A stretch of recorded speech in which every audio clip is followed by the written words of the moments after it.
Okay, so welcome everyone. Welcome to this special session about competing as a student athlete in a community college, and especially through institutions that are members of the NJCAA. And we will have, of course, an explanation of what this association is. So my name is Celine Ouziel. I work for the EducationUSA network. I'm based in France. I'm based at the Fulbright Commission in France. Fulbright is a scholarship, but it's only for graduate studies. So I'm not going to talk about Fulbright today, because if you're a high school student and you want to study in a community college, you will not be eligible for Fulbright. But I'm also a member of EducationUSA. EducationUSA is just an information network. We are all experts of the higher education system in the US, and our job is really to guide you, to answer your questions about any kinds of project, study project in the United States. Some of you are based in France. If you're based in France, you can contact EducationUSA at the Fulbright Commission in France. But if you're not based in France, I will show you where to find your nearest advising center. So you go to educationusa.state.gov, if I can open the website.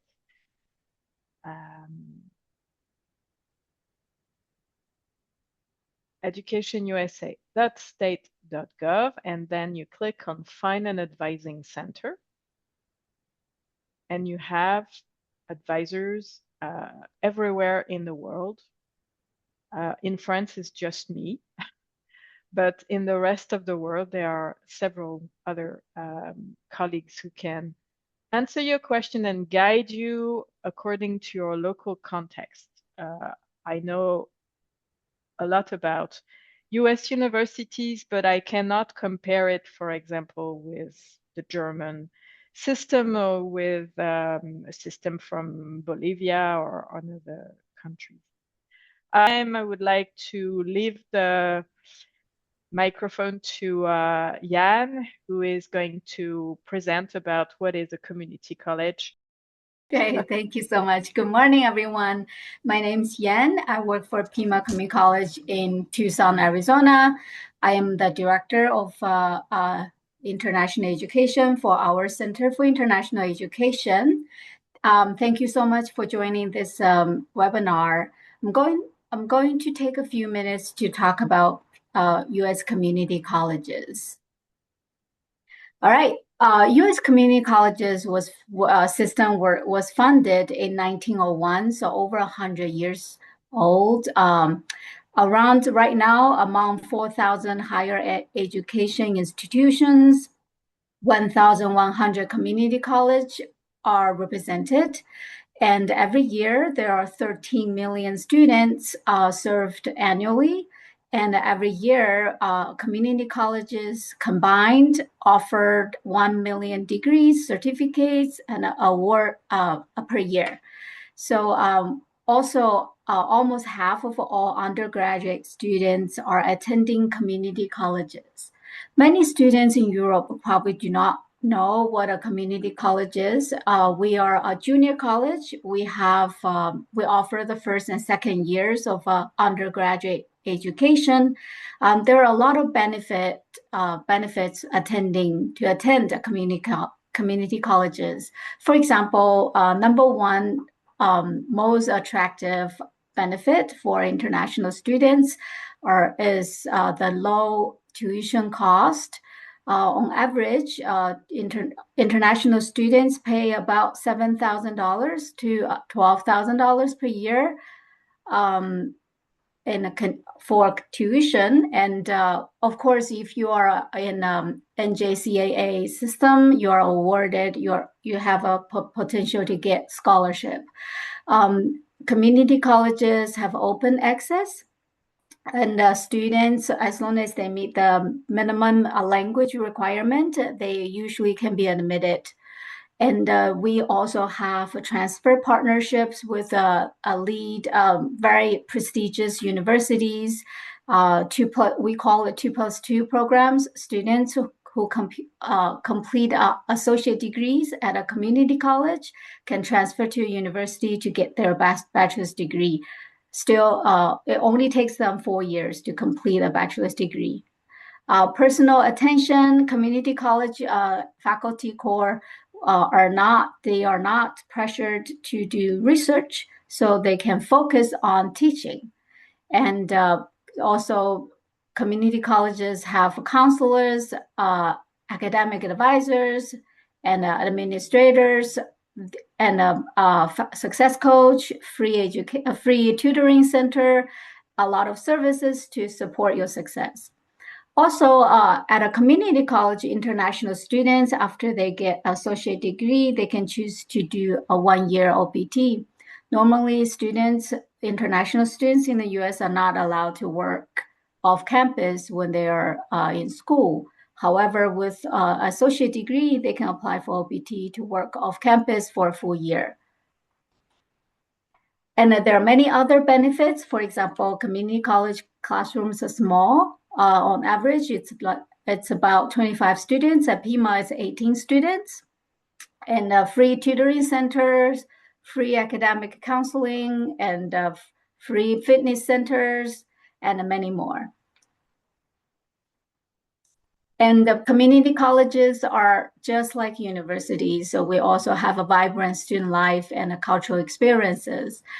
So students can join student clubs and attend art shows and go for field trips. At Pima, international students have their own academic activities. Our office offers free field trips for students. Of course, there are sports, and Pima has baseball, basketball, football, a lot of sport teams for students to join. Thank you so much. So my name is Brett Monaghan, and I serve as the Vice President for Championships, Membership, and Sports Governance at the NJCAA. NJCAA stands for National Junior College Athletic Association. We're an association that's been around for several years, and we are the governing body for two-year college athletics across the United States. So a little bit about us. We have just over 500 member institutions that we serve across the United States, with several entities that are involved with our association, from our NJCAA Alumni Association to our foundation. We also offer esports, video gaming, if that's a interested area that you're seeking out. We also work with our coaches associations across the country, individuals that coach and lead different parts of their perspective sports across the country. As I mentioned, 500 plus member institutions. The map that you see there is how our regions are laid out across the country. We serve over 60,000 student athletes that compete in our 57 championships across 30 different sports. The regions themselves are broken up based on geography. I'll get into this a little bit further, but while the map shows service in the western part of the United States, California has their own state association, so we don't have any integration with California. We do up here in Region 18 have some interaction with the states of Washington and Oregon, but it's only for specific sports. The rest of the country, we have pretty normal operations across the snapshot of the NJCAA. Looking at some of the demographics, just to give you an idea, specifically to international students, we generally have over 7,000 international students on an annual basis that come through the NJCAA. First generation students, if you're not familiar with what a first generation student is, that's a student that is coming to college that has not had a family member go to college before. So you will see of our 60 plus thousand, about a third of those are first time college students. A great place to start your education for sure. Okay. All right. So let me let me back up for everybody just real quick from a membership layout, just to give everyone an idea of what the NJCAA looks like and how it's broken up across the United States. As I mentioned, California is their own entity. Washington and Oregon, outside of a couple sports, are their own entity. So that's the layout of what the NJCAA looks like here in the United States. I mentioned the 7,000+ international students that we have competing in our association on an annual basis as well. I certainly want to touch on the academic side of things. Our teams, and as you heard from Yan here a little bit ago, we are preparing our students to not only compete for the first 2 years of their athletic career, but we want to make sure that they're academically successful so they have multiple opportunities to transfer on to the 4-year level and continue to compete. This data here just shows how well students do when they come to the 2-year level. So this is all on a 4.0 grade point average scale that you're seeing here. So nearly 1,350 of our teams had team GPAs of 3.0 or higher. We have almost 14,000 of our 60,000 students that have a 3.6 GPA or higher. We really feel like if you have an opportunity to come and compete as a student athlete, these numbers, if you look across the general student population at a community college, GPAs are much higher with our student athletes because they get a lot more hands-on attention from coaches, academic advisors, and so on and so forth. So when you think about going to a community college, if you're going to compete, what does the data show that exists for 2-year student college athletes?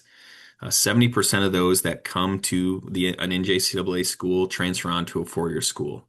1 in 3 of every one of those student athletes gets to the NCAA Division I level, which generally speaking is the goal for a lot of the student athletes that compete at our level.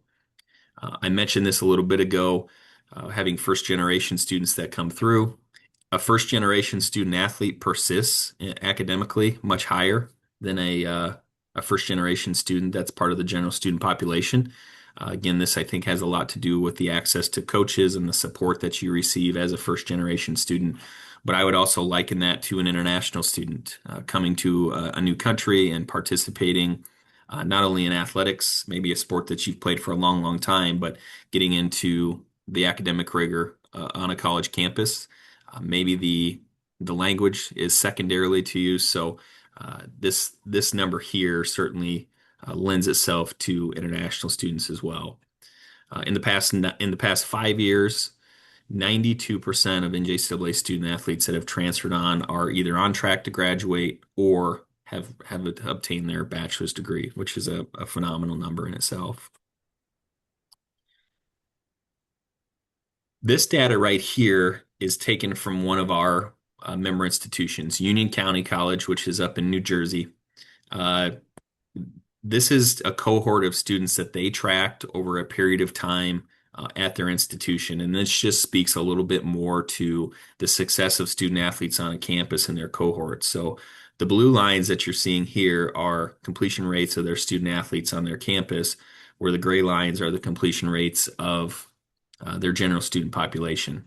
So over a period of time, over the course of the last 6 or 8 years, you'll see that the student athletes are persisting towards graduation at a much higher rate than the general student population is.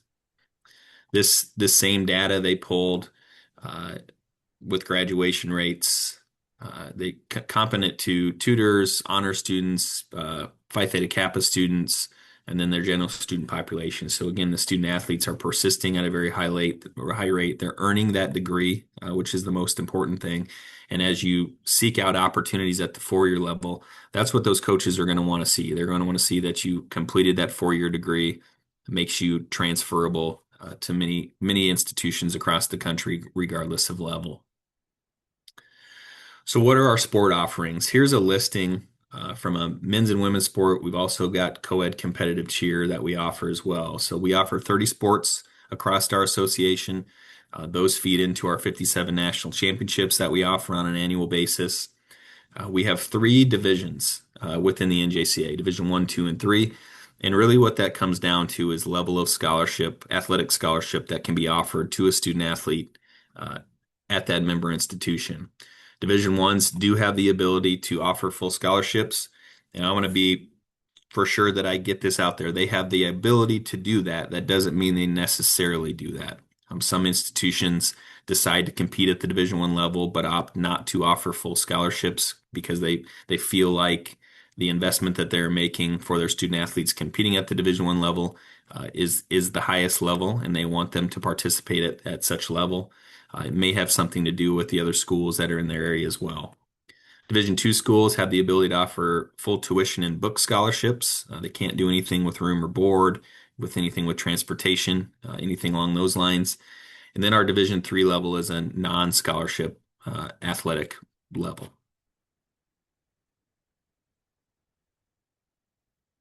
As I mentioned, we offer 57 national championships. Each level of those three divisions, those 30 sports that we have, all have a national championship that's hosted somewhere across the country. We have partnerships with ESPN. Many of our championships are televised nationally on ESPN. If not on ESPN, generally speaking, we're running those through what's called the NJCAA network, something that our marketing multimedia team operates out of our office in Charlotte, North Carolina. Looking at four-year level impact, I don't know if there's many on this call that are tracking Division One baseball, the NCAA Division One baseball World Series right now, but there are several NJCAA alumni participating in the Division One World Series right now. These are just a couple little snippets that I pulled off of our website from this past year. We had 570 alums participating in the Division One baseball postseason. We had 240 participating in the men's and women's basketball postseasons. And so you're going to find this across all of our sports that there's a significant number of student athletes that leave the NJCAA and move on and have an impact at the four-year level, at the highest level of athletics across the country. We've added several new sports to the association in the last few years. Women's wrestling is one that has grown in popularity very, very fast. We've doubled that participation in the last year. Women's flag football is a sport that is growing significantly here in the United States. High school associations are really taking to this, and we've seen that growth start to happen at our level as well. Competitive cheer, which is a co-ed championship, both men and women. We have a all-girls national championship, and we have a co-ed national championship that we offer there. And men's volleyball actually just moved to championship status here this last year. As you see there, we've got 19 programs competing in men's volleyball, but that's something that we expect to see a lot more growth out of as years move on. I mentioned esports earlier. Esports, gaming, there are a number of different offerings from a gaming standpoint. 15 plus that continues to grow on an annual basis. We've got over 200 programs across the association that participate in esports. NJCAE is a partner of ours. It's an arm of the NJCAA. We don't operate it, but we are partnered with the group that runs esports. So if esports is something that you have an interest in, you can certainly reach out to our office and we can direct you where you need to go as far as getting involved with esports programs here in the United States. And lastly, just some of our national partnerships. I think one of the things that the association has done a very good job over the last handful of years here is having national partnerships. And what does that mean for the student athlete? I mentioned ESPN, having the opportunity to compete on a national stage in a championship, but also to do it on national television. If you're a golfer, we've got partnerships with the PGA. We have great partnerships with some of the federal government that supports the NJCAA, whether that be the Coast Guard or the Air Force currently. So a lot of opportunities, a lot of major corporations, a lot of major companies that are working with our association to continue to provide opportunities, specifically with those 57 championships to students that come over to the U.S. to compete. And lastly, that's me right there. This is my email address. Certainly, I would offer anybody on the call to reach out to me at any time, and I'm happy to answer any questions that you might have about the NJCAA. I would just share that we're the governing body, so specifically for a campus program, if you're interested in competing in basketball on a specific campus, I can answer questions for you kind of from a 30,000 foot view about what it means to compete at our level, but I'm not a decision maker about offering scholarships, or if you're going to produce game film content, things of that nature, your best direction would be to contact those individual coaches and athletic administrators on that campus if there's interest there. We can certainly provide rules and what you can and can't do from our office, but we're not a recruiting service. I do want to be clear about that. I'm happy to provide information and feedback. I am someone that coached college baseball for 13 years and spent 9 years as an athletic director on a campus. And so I do have a lot of background knowledge that I'm happy to share with anybody that wants to reach out to me. But I can't help you get a scholarship. I wish I could, but that's not something that's in my job duties these days. So happy to answer any questions about the NJCAA and anything that we do if time permits.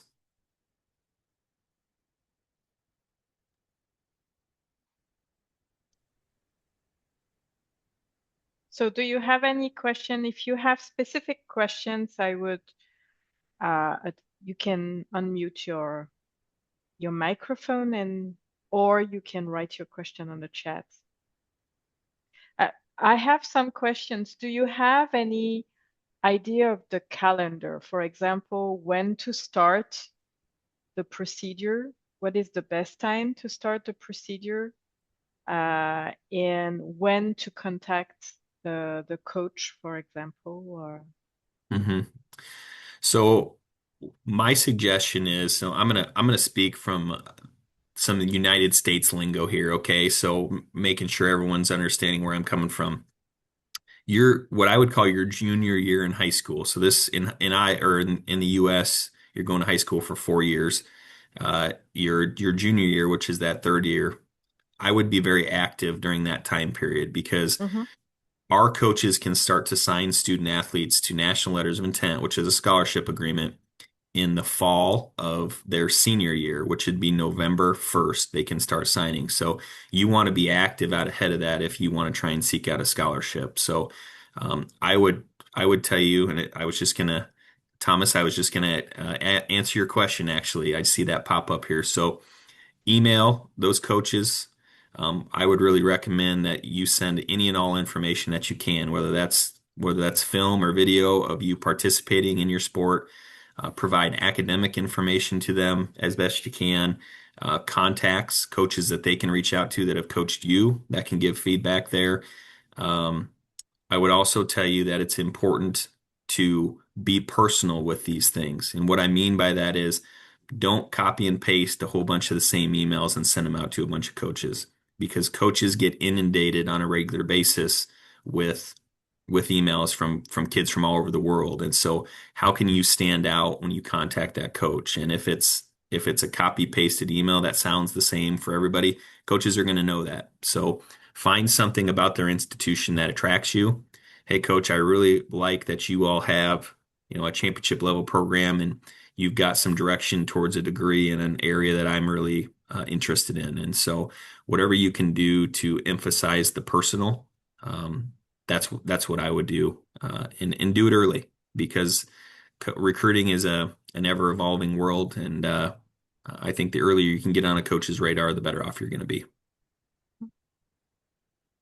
Ian, do you want to add something, especially about the timing? Because there is also the academic side, actually.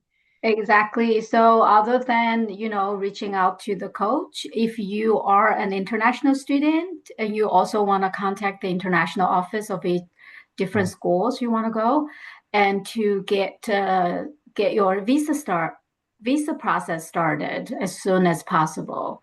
And also the international office, normally they have connections with the athletics department and they can refer you. I saw that somebody asked how to contact the coaches.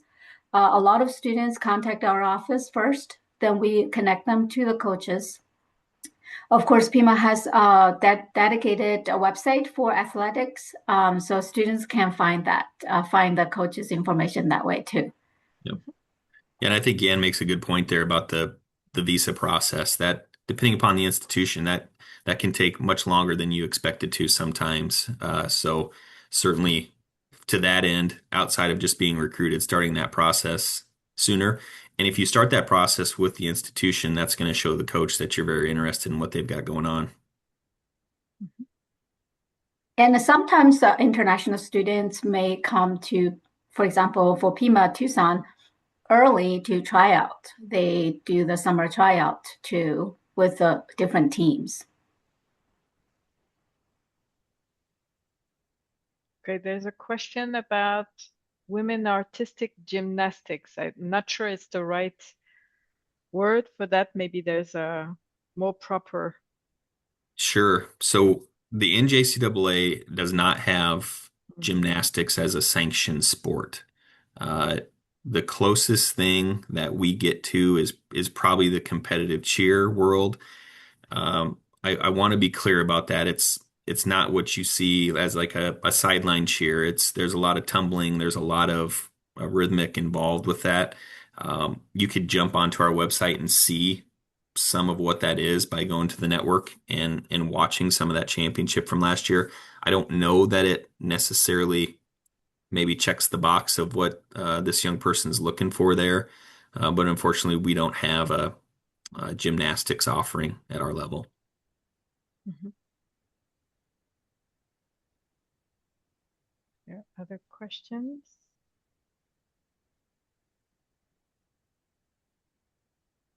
Other questions?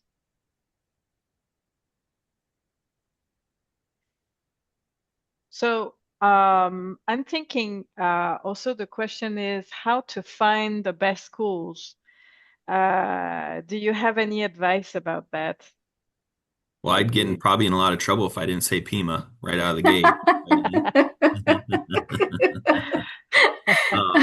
Everybody should go to Pima. No, you know what? The best schools, obviously, if you're speaking specifically from an athletic standpoint, the best schools to me are the ones you're going to get an opportunity to compete at. And what do I mean by that? What I mean by that is as a young person coming over to the US, you want to play. And obviously there's no guarantees that you're going to start or get a lot of playing time, but you need to go somewhere where you wanted and where a coach is investing in you to be a part of their program.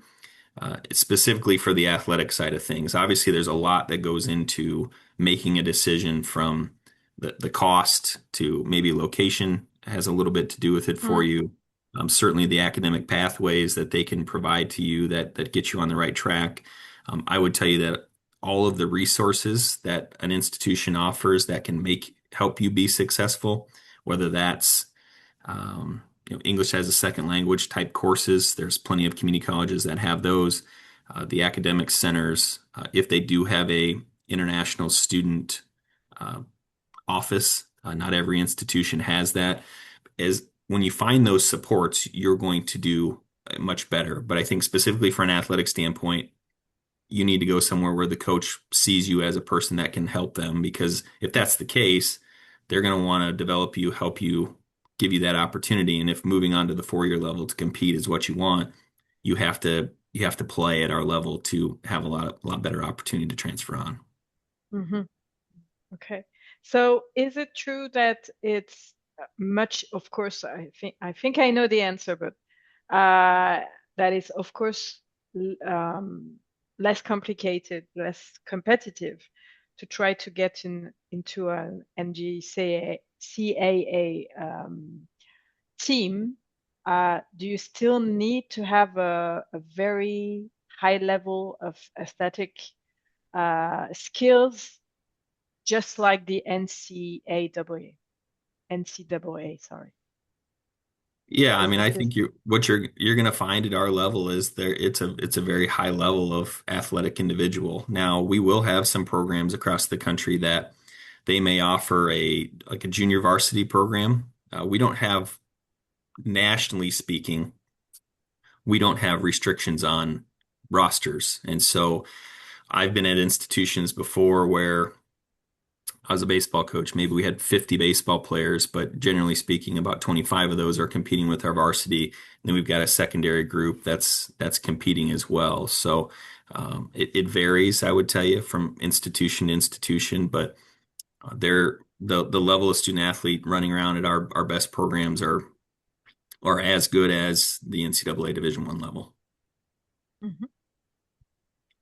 Because there's a question about, will the coaches help students to transfer after the 2 years? I guess transfer into the NCAA Yeah. team. Yeah, so they should. That should be part of their job that they're working on.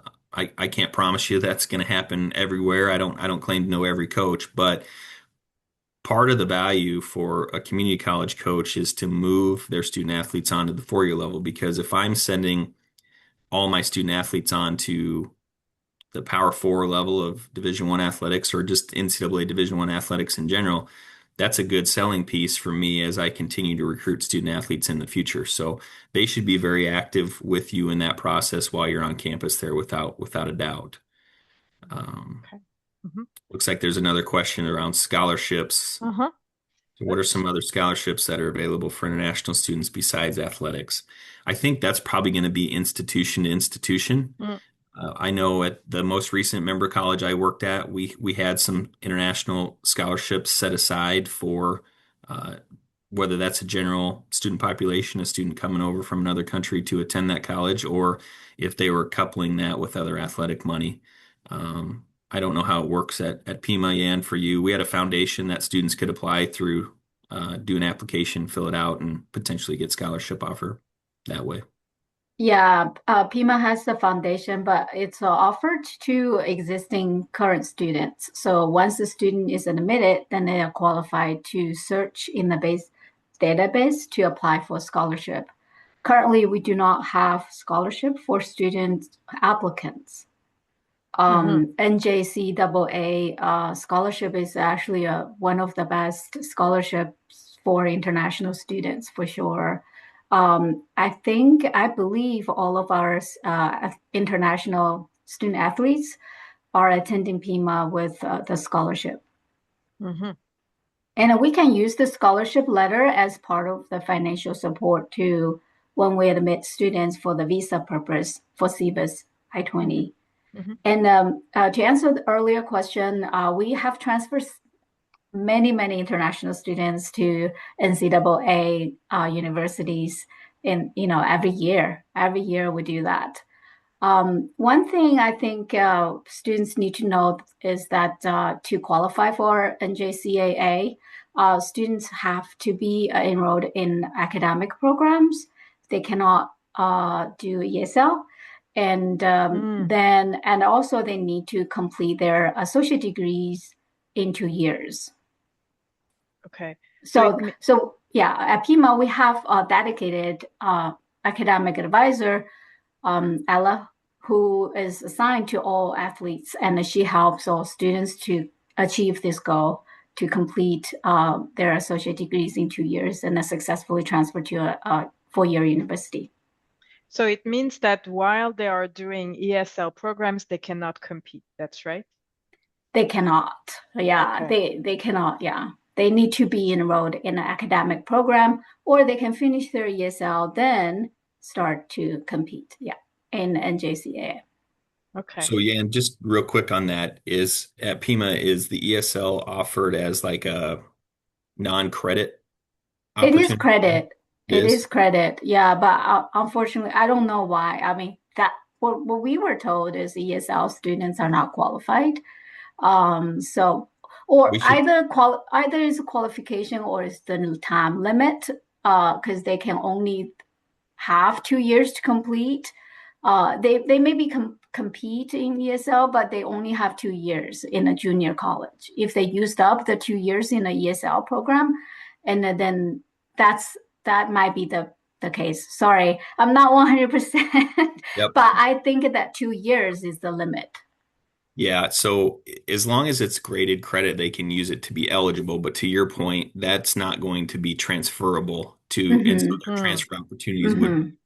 largely limited if they're in ESL for a good period of time for sure. That's right. That's Yep. right. We don't want students to spend those 2 years in the ESL program. Right. Yeah. Right. So we try our best to admit students to an academic program Yes, to help absolutely. them successfully transfer. Yeah. Yep. So maybe the next question will be more for Jan or myself. An American student living in France with a French diploma is an international student. According to me, is not international in terms of visa, because of course an American student doesn't need a visa, but Mhm. for like admissions purposes, Mhm. how would you evaluate the application of an American student living abroad and Oh studying? yeah, the American students, they're not international. So yeah, the presentation what I did earlier was geared towards international students who apply for a visa, student visa. The U.S. citizens apply just as a domestic student. That's much easier process. Yeah, but I would think the recruitment process is still the same. You know, they still have to do the tryout. They still have to reach out to the coach, and all that. You know, then qualify for the scholarship. Mhm. Mhm. Any other questions? Mhm. Nope, no more questions. I just wanted to guide you to where to find the official information.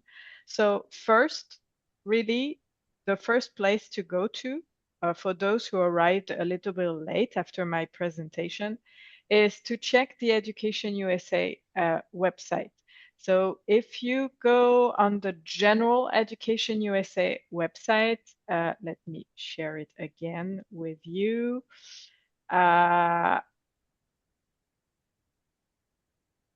So here you have a website that is, of course, in English with lots of information about the US university system. Today we talked about the community colleges in particular, but community colleges are just one type of institution. There are other types of institution and other types of athletic